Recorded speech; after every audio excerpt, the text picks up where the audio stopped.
ఏంటండి ఉదయం లేచినప్పటి నుండి పిల్లలతో పడితే సరిపోతుంది. పిల్లలతో ఉదయం లేచి నుండి అరిచేసరికే సరిపోతుంది. ఎందుకంటే మా ఇద్దరు పిల్లలు ఉన్నారు కదండీ!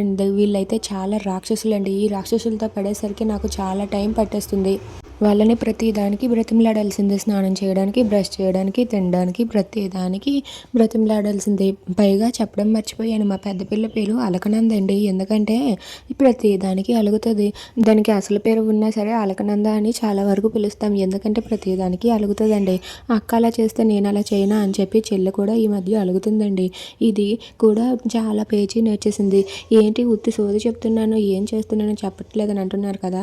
అదేనండి, రాత్రి రైస్ మిగిలిపోతే ఇలా ట్రై చేస్తున్నానండి. మామూలుగా అయితే పెరుగేసుకొని తినేస్తాము, కానీ చలి బాగా ఎక్కువగా ఉంది కదండి, అస్సలు చలిదన్నం అనేది తినలేకపోతున్నాము.